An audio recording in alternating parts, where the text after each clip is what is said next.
Cancer cell है, और जिनके बॉडी में कैंसर सेल नहीं बनते, they are the one they die early. Cancer cell are one of the important cells in the body. So cancer cell की growth 1 का 2, 2 का 4 एक्सपोनेंशियली होती है, लेकिन by the time it reaches the 8th square, जब उनकी growth इतनी ज़्यादा होती है कि उसके लिए सेल्स के लिए बनी हुई जगह से ज़्यादा वो ज़रूरत पड़ती है जगह की, एट दैट टाइम हमारा बॉडी एक स्पेशल मैकेनिज्म इनिशिएट करता है, that is called autophagy. Autophagy, autophagy, auto मतलब सेल्फ, फेजी मतलब खाना, अपने आप को खाना. सो हमारा बॉडी क्या करता है, वो कैंसर सेल को खाने लगता है, उसको ब्रेक डाउन करता है, उसके अंदर के न्यूट्रिशन को बॉडी के अदर काम के लिए, बाकी कामों के लिए यूटिलाइज करता है. सो कैंसर सेल एक तरह से हमारी बॉडी को न्यूट्रिशन प्रोवाइड करता है through the mechanism is called autophagy. So the cancer cell plays a very important role in our growth. It plays a very important role in the maintenance of the body, in immunity of the body. So लेकिन कुछ लोगों की body में ये जो autophagy का mechanism है वो स्विच ऑफ हो जाता है. इसका मतलब वो जो ग्रोथ है वो पहले रो से दूसरे रो, तीसरे रो, ग्रोथ बढ़ता ही जाता है, and that is what is called stage 1 cancer. The second row that can represent stage 1, right, और स्टेज 2. जबकि कैंसर सेल यानी कि ट्यूमर बढ़ रहा है लेकिन अभी एक ही जगह तक सीमित है, दैट इज स्टेज 1 और 2. स्टेज 3 एंड स्टेज 4 क्या होता है कि वो सेल्स इतने बढ़ गए कि वो जगह और काफी नहीं हो रहा है, तो वो सेल्स बाकी पूरे बॉडी में कैंसर सेल फैलने लगे, that is called stage 3 and stage 4.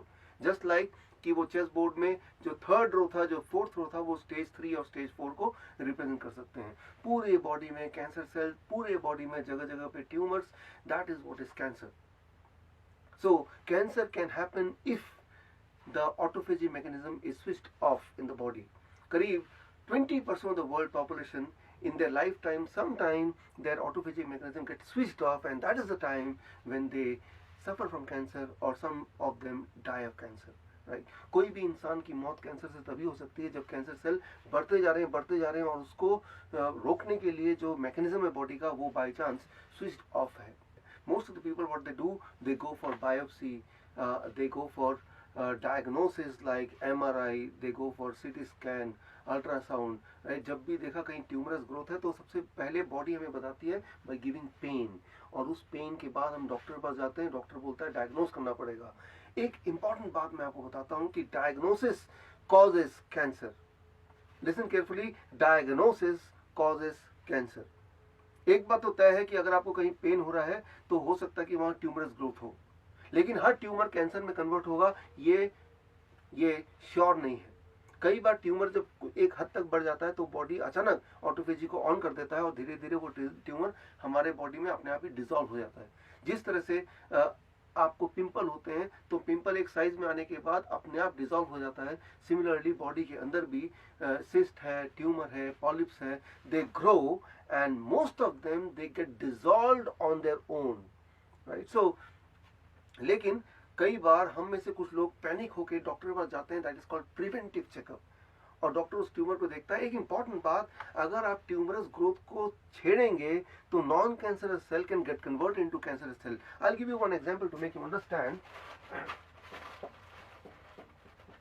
अब देखिए मैं ग्रेन्स का एग्जांपल लेता हूँ. ये मेरे हाथ में ग्रेन्स हैं और ये ज़्यादा हैं और मेरे हाथ उसको ठीक से उसको मैनेज नहीं कर पा रहे हैं. लेकिन अब अगर मैं ये ग्रेन्स की क्वालिटी क्या है ये इसको समझने के लिए मैं इसको छेड़ूं, और जैसे ही मैं इसको छेड़ूंगा इसमें से कुछ ग्रेन्स में निकालने की कोशिश करूंगा, that is what is called biopsy in the body. When the doctor tries to take out some cells to see what is the kind of cell, is it a cancerous or is it a malignant kind of cells or not. So जैसे ही मैं इसको छेड़ने के लिए कुछ grains को निकाल रहा हूँ तो what is happening, जैसे ही मैं कुछ ग्रेन निकाल रहा हूँ what is happening, बाकी जो ग्रेन्स हैं वो इधर उधर स्पिल ओवर हो रहे हैं, इधर उधर वो फैल रहे हैं. That is what is called cancer.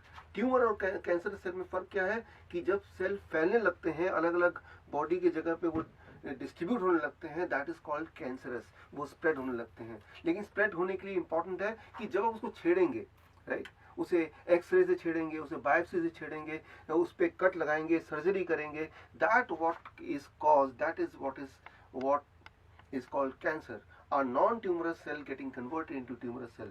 So एक सबसे important बात इस स्टेज पे मैं आपको बताना चाहूँगा कि अगर कभी भी आपके बॉडी में कुछ अनयूजुअल हो रहा हो, कोई पेन हो रहा हो, ब्लीडिंग हो रही है, ट्यूमरस ग्रोथ हो, so don't go for diagnosis. हो सकता है वो कैंसर हो सकता है वो ना हो, लेकिन अगर